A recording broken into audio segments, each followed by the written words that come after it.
Students, हम inorganic का surface chemistry chapters पढ़ रहे थे, जिसके अंदर प्रीवियस वीडियो के अंदर हमने टाइप्स ऑफ एब्जॉर्प्शंस को देखा था, जिसके अंदर हमने टू टाइप्स के एब्जॉर्प्शंस देखे थे, physical absorption and chemical absorption.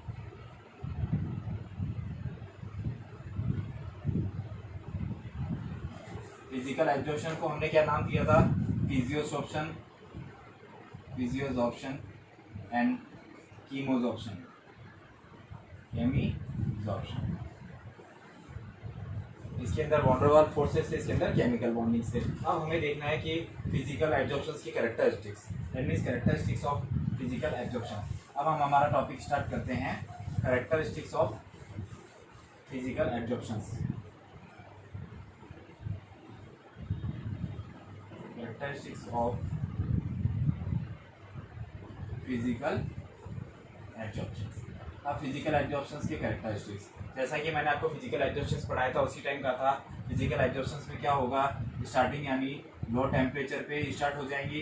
तो क्या होगा, इसके लिए सबसे पहले हम देखते हैं lack of specificity. Lack of specificity यानी कोई इसके लिए स्पेशल कैरेक्टर्स या स्पेशल साइट्स के एब्जॉर्प्शन बैंड की कैपेसिटी की जरूरत नहीं है। No need of special absorbent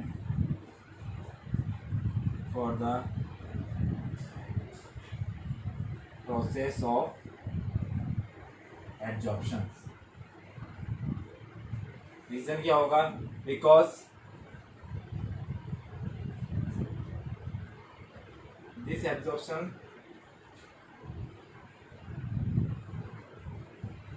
starting at low temperature. Low temperature के कारण क्या होता है, इसके लिए कोई स्पेशल स्पेसिफिसिटी की जरूरत नहीं होती है। तो ये सबसे फर्स्ट रीजन इसके आता है, लैक ऑफ स्पेसिफिसिटी। अब हम इसके सेकंड नेचर के अंदर आएंगे।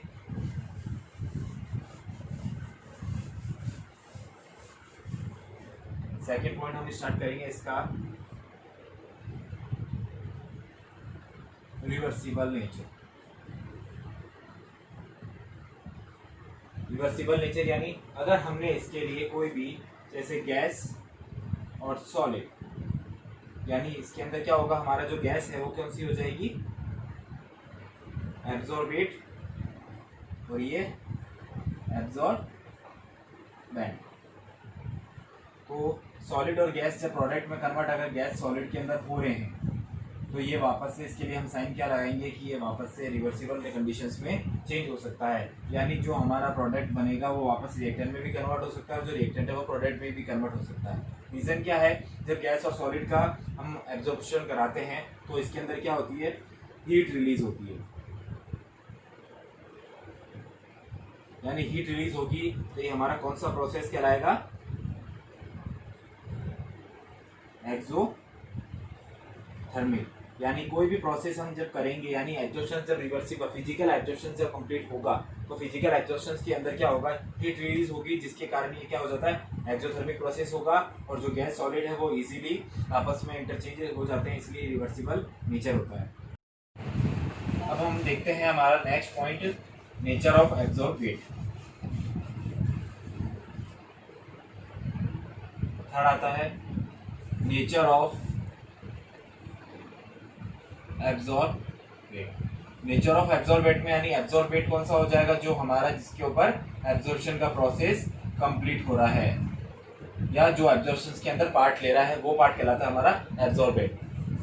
एब्जॉर्बेट। अब एब्जॉर्बेट के अंदर क्या देखते हैं हम, नेचर ऑफ एब्जॉर्बेट। यानी जो नेचर ऑफ एब्जॉर्बेट के अंदर आएगा वो कैसे लेते हैं, अगर हम गैस को एब्जॉर्बिशन प्रोसेस के अंदर ले रहे हैं तो क्या होगा, जो हमारा गैस का नेचर है, नेचर ऑफ गैस, वो किस पे डिपेंड करेगा, नहीं, physical absorption of gas in या at solid surface depends on nature of gas. क्या होता है कि जैसे अगर गैस का जो नेचर होगा उसके ऊपर ही डिपेंड करेगा हमारा एब्जॉर्प्शन का प्रोसेस। इसके लिए हम कौन सी गैसेज यूज लेते हैं, मेनली जो लिक्विफाइड गैसेज होती हैं वो हम सबसे ज्यादा यूज करेंगे। कौन सी सबसे ज्यादा यूज होती है इसमें, लिक्विफाइड गैस।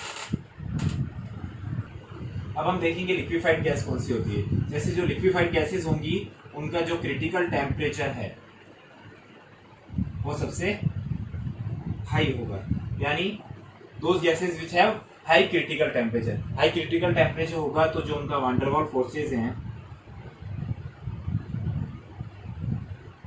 वो क्या हो जाएंगे, डिक्रीज हो जाएंगे। डिक्रीज होने की वजह से क्या होगा, जो हमारा फिजिकल एब्जॉर्प्शन है वो क्या हो जाएगा, इंक्रीज। अब बात आती है व्हाट इज क्रिटिकल टेम्परेचर। अब हम देखेंगे क्रिटिकल टेम्परेचर क्या होता है, that temperature will divide the, start करते हैं हम, टर्म है critical temperature. The high temperature at which the separation of parts start. यानी अगर गैस या कोई भी, हमने लिक्विफाइड गैस के अंदर क्या होगा कि जैसे दो चीजें हैं, मान लिया H2 है या SO2 है या CO2 है।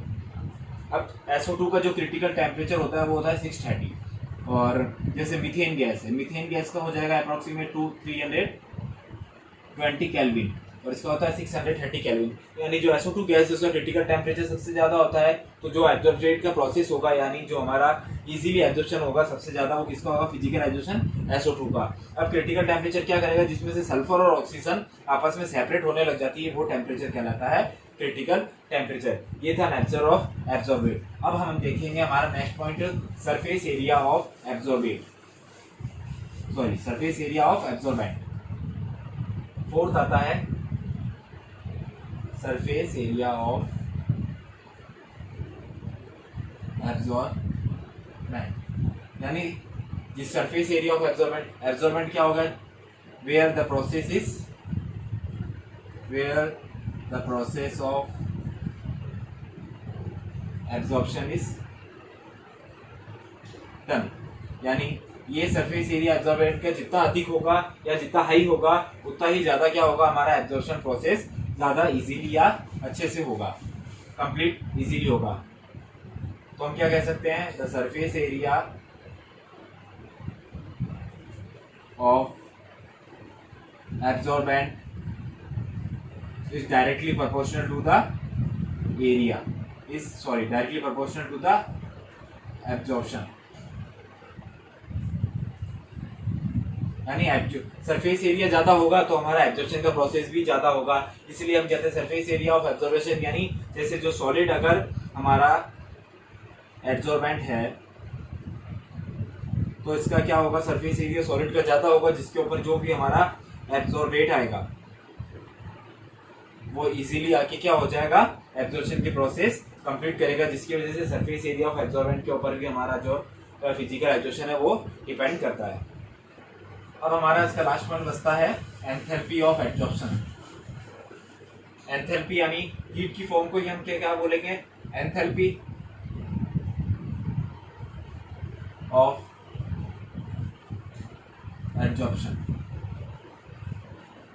मैंने आपको क्या कहा था, हीट रिलीज हो रही है, that means this is exothermic process.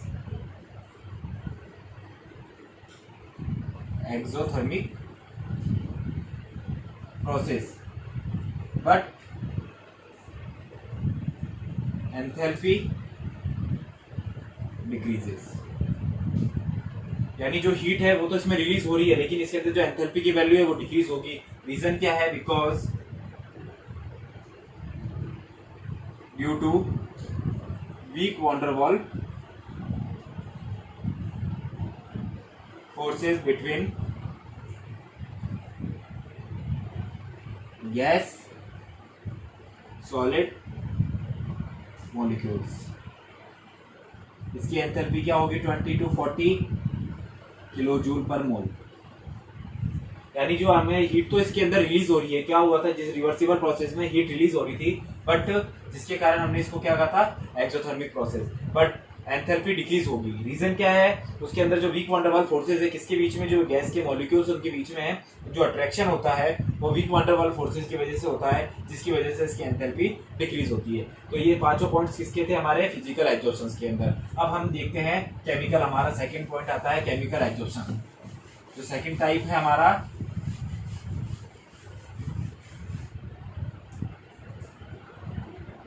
Chemical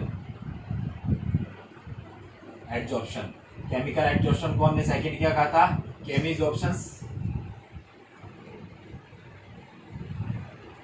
just opposite, जैसे हमने उसके लिए क्या काउंट किया था, लैक ऑफ स्पेसिफिसिटी। अब इसके लिए हम क्या लेंगे, हाई स्पेसिफिसिटी।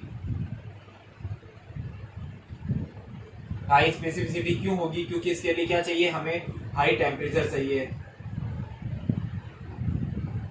सबसे पहली बात, अगर हाई टेम्परेचर होगा तभी जाके क्या होगा, केमिकल एब्जॉर्प्शन होगा। केमिकल एब्जॉर्प्शन के लिए क्या डिपेंडिंग है, उसके कोवेलेंट बॉन्ड है या आयनिक बॉन्ड है। हर चीज के लिए अलग स्पेसिफिक नेचर चाहिएगा, जिसकी वजह से इसके लिए क्या होती है, हाई स्पेसिफिसिटी को काउंट करते हैं। इसका आप सेकंड पॉइंट देखेंगे हाई स्पेसिफिसिटी के बाद। जैसा कि हमने देखा था फिजिकल एब्जॉर्प्शन जो था हमारा, वो क्या था, reversible process, but this is irreversible process. Irreversible process का मेन रीजन क्या है, जो भी केमिकल एब्जॉर्प्शन होगा उसके थ्रू किसकी फॉर्मेशन हो जाती है, कंपाउंड्स, यानी formation of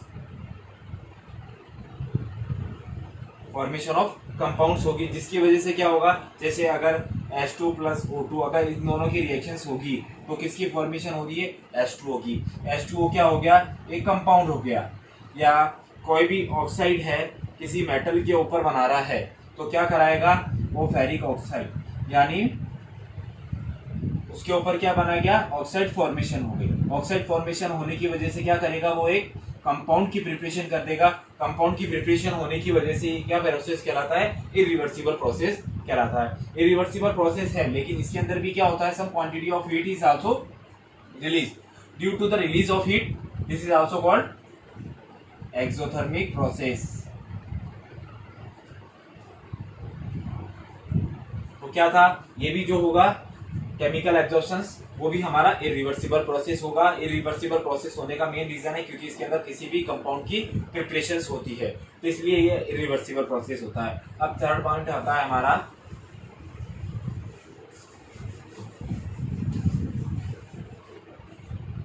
surface area of absorbent, surface area of absorbent. किसकी तरह, जो हमारा फिजिकल एब्जॉर्प्शन था उसमें क्या था, high surface area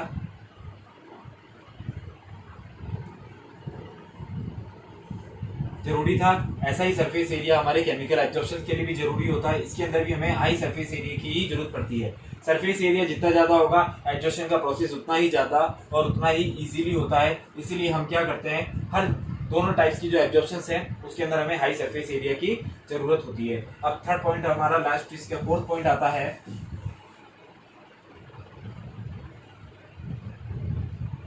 enthalpy of the absorption.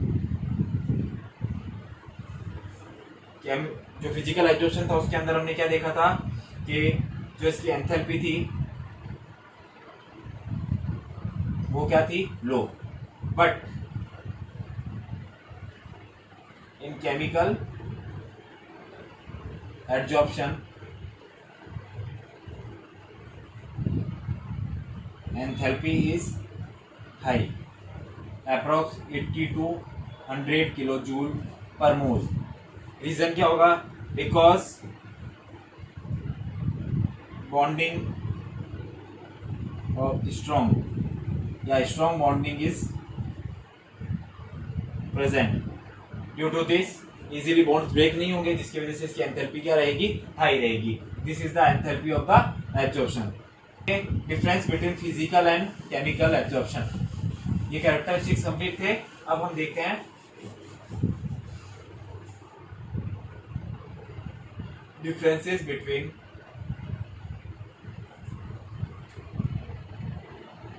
chemical and physical adsorption। अब यहाँ पे हम फिजिकल लेते हैं, यहाँ पे हम केमिकल लेते हैं। देखिए सबसे पहला फिजिकल किसकी वजह से स्टार्ट हो रहा था? ड्यू टू वॉन डर वाल फोर्सेस या वॉन डर वाल बॉन्डिंग। और इसमें क्या आया था? ये किसकी वजह से स्टार्ट हो रहा था? ड्यू टू केमिकल बॉन्डिंग, जिसके अंदर आयनिक और कोवलेंट बॉन्ड्स थे। फिर क्या हुआ था? ये स्पेसिफिक था, only specific, not highly, but this is highly specific.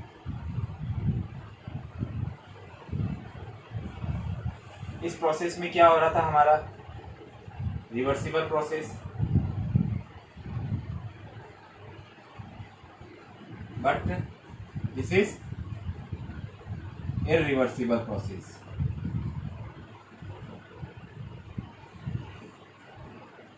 फिर पॉइंट एक और था, इसके अंदर क्या था? लो एंथैल्पी। इसके अंदर क्या हो रहा था? High enthalpy. इसके लिए मेन क्या इंपॉर्टेंट था हमारा? Low temperature. लो टेम्परेचर जिसके कारण क्या होगा? तो ये क्या होगा? हाई टेम्परेचर पे stop.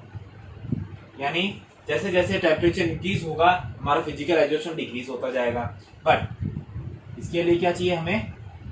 High temperature favourable condition है, तो due to increase in temperature